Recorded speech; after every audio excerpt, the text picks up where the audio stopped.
Hello and welcome to the Shubh Report. We start tonight with major developments abroad. From strategic military posturing in Asia and Europe to shifting alliances in Southeast Asia. China's military just conducted simulated confrontation drills around the island of Taiwan, deploying H-6K bombers and J-10 fighters under the banner of quote-unquote air blockade and precision strike training. The timing is critical. The drills come just ahead of a planned meeting between US President Donald Trump and Chinese President Xi Jinping, raising concern that Beijing is sending a calculated message to both Taipei and Washington. These drills underscore how volatile the Taiwan Strait remains. Military drills substitute for diplomacy. The timing ahead of the Trump-Xi meeting raises the risk that negotiations will be framed by strength rather than cooperation. The region's security architecture could shift if Taiwan remains under increasing pressure from China's military posture. In Moscow, President Putin announced that Russia has successfully tested its nuclear-powered cruise missile, the Burevestnik, which reportedly flew roughly 14,000 kilometers over 15 hours and is being positioned for deployment. The test signals a renewed escalation in strategic arms. It may degrade existing missile defense systems. For NATO and Western defense planners, the move complicates deterrence and heightens the risk of miscalculation.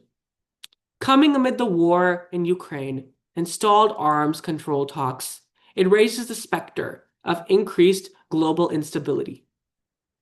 In Kuala Lumpur, leaders of the Association of Southeast Asian Nations, or ASEAN, are convening to navigate trade, maritime disputes, and their relations with both Beijing and Washington.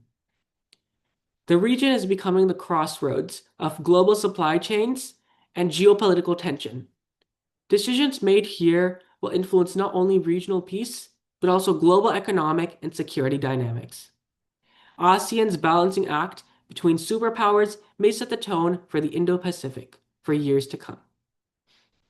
Back home, the federal government shutdown is now longer than a month, and the fallout is showing up in the skies.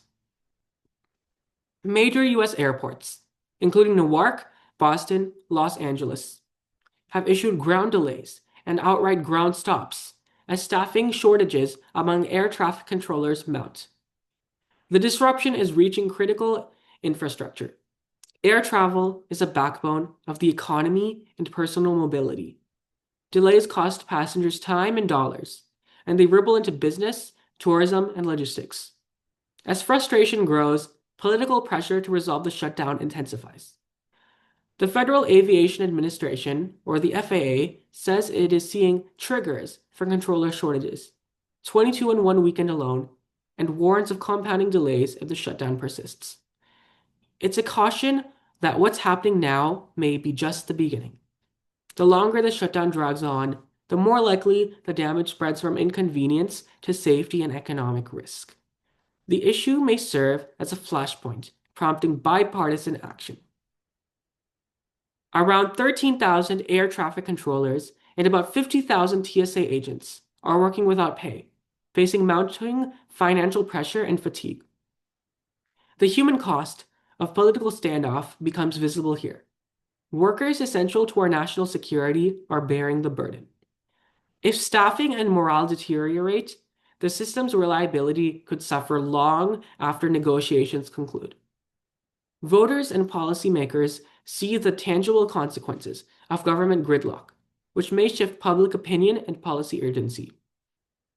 From Beijing's war game signals and Moscow's strategic missile tests to the shutdown's growing impact on US airports, today's stories remind us how global forces and domestic decisions are deeply connected. I'm Shubh Report, and this is the Shubh Report. Thank you for joining us, and stay tuned for continuing coverage.